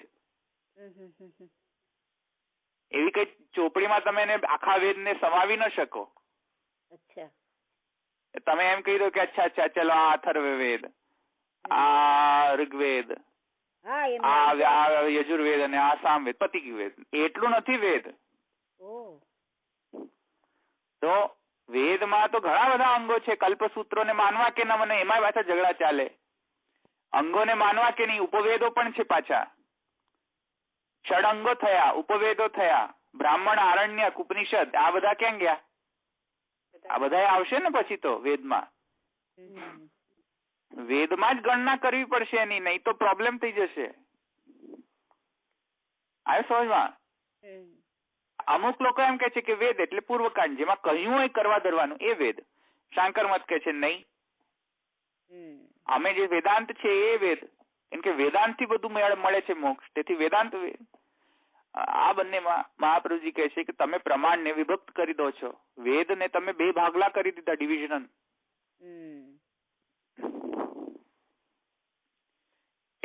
ધેટ ઇઝ વાય હવે એટલા માટે આ બધી ચર્ચા ચાલી છે હવે શાસ્ત્ર યોનિત્વાતની અંદર. તો જો તમે છે સૂત્ર કેટલો નાનો, શાસ્ત્ર યોનિત્વાત. વેરી ગુડ, સરસ, બહુ સરસ, સિમ્પલ, સમજમાં પડી ગયું. પણ શાસ્ત્ર એટલે જો પૂછવા જાઓ તો પછી બધા બબાલ ચાલુ થઈ જાય, બધી માથાજીક ચાલુ થઈ જાય. શાસ્ત્ર એટલે શું તો પછી હેડેક ચાલુ થઈ જાય બધાને, માઇગ્રેન ના. તો એ હેડેક હવે માઇગ્રેન નો હવે નેક્સ્ટ ટાઈમ તમારે માઇગ્રેન ની દવા લઈને આવવું પડશે. હેડેક ચાલુ થશે નેક્સ્ટ ટાઈમ. શાસ્ત્ર એટલે શું? સારું, પણ આ બધા જુદા જુદા વાદ, આ બધા આપણે જેટલો ગણાવ્યું ને ધવલભાઈ, એ બધાનું આ અનુભાષ્ય કર્યું વ્યાસજી. સમજો નહીં શું હતું? આ બધા વેદના બધા તમે નામ ગણાવ્યા, સંહિતા ને ઉપનિષદ ને આ ને તેને બધા, તો એ હાસ્ય એ બધાનું સંકલિત કરી બધી શ્રુતિઓનું નહીં થયું? ભાષ્ય તો તમને તમારા ઉપર છે, તમે કઈ રીતે એને એક્સપ્લેન કરી રહ્યા છો. જે ભાષ્યકાર છે, સૂત્રનો તો વિષય આ છે ને. સૂત્રનો વિષય એ જ. આટલા બધા વિરોધાભાસ જણાય છે, એને આપણે એક વન લાઈનમાં એને સિદ્ધાંત કહી દેવો, સમાધાન કરી દેવું. હવે એમાં વળી પાછા ઝઘડા ઉત્પન્ન થાય કે હવે શાસ્ત્રને શું ગણવું ન ગણવું. એમાં આ બધી ડિસ્કશન ચાલુ થઈ ગઈ. કોઈ કહે છે કે નહીં, શાસ્ત્ર મતલબ કે ખાલી વેદ જ લેવો જોઈએ. કોઈ કહે છે કે શાસ્ત્ર મતલબ કે પુરાણ પણ લેવું જોઈએ. હા, પુરાણ બી શાસ્ત્રમાં આવે જ ને, બરાબર છે. હા, તો હવે કોણ સાચું? તો એ બધાનો તો વિચાર કરવો પડે ને હવે. તો એ બધો વિચાર પત્રાવલંબન માં વિશદ ચર્ચા છે, પણ હવે એને આપણે અત્યારે આઉટ ઓફ સ્કોપ, આપણે અહીંયા જેટલું છે એટલું જ લઈશું. નહીં તો વધારે ચર્ચા કરવી હોય તો પત્રાવલંબન જોઈ લેવું. પત્રાવલંબનમાં બાવાએ પુસ્તક બહાર પાડી છે, પત્રાવલંબનમ. એમાં બધા 500 પાના ઉપર હશે, એટલું જાડું છે પુસ્તક. હા, તો એક પેજ પણ વાંચો તો પણ બહુ સારું છે, વાંચતા રહો એને. તો એ પત્રાવલંબન વાંચો, થોડું ક્લિષ્ટ પડશે પણ વાંચો. સંસ્કૃતમાં છે ધવલભાઈ? હા બંને હિન્દી અને સંસ્કૃત બંનેમાં છે. હા, અડધી પુસ્તક છે ને એ સંસ્કૃત બધી છે અચ્છા અને પછી એનું એ જ પછી હિન્દીમાં બાવાએ બહુ સરસ એક્સપ્લેન પણ કર્યું છે. પછી અડધી પુસ્તક આખી હિન્દીમાં છે, અડધી ઓ પુસ્તક એવું છે. હા, તો પણ આગળ તમે જઈને હિન્દીમાં વાંચજો ને, મજા આવશે, માઇગ્રેટ થશે જ. અંજનાબેન આપણે મંગાવજો. વેબસાઇટમાં છે પત્રાવલંબન, પુષ્ટિ સાહિત્યમાં પણ છે, પુષ્ટિ માર્ગમાં પણ છે, વેબસાઇટમાં બંને છે, ત્યાંથી ડાઉનલોડ કરી લેજો. ઠીક છે, અહીંયા રાખીએ આપણે. તો નેક્સ્ટ ટાઈમ આપણે શાસ્ત્ર યોનિત્વાદ લઈશું, પછી જન્માદ્યસ્ય પર આવીશું. ઓકે,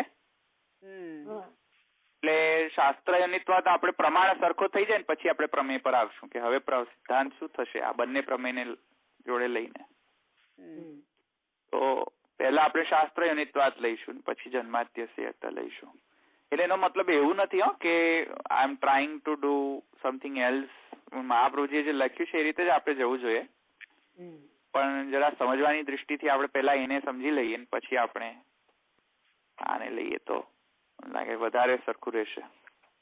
ચલો આપણે આશ્રમ પર લઈએ.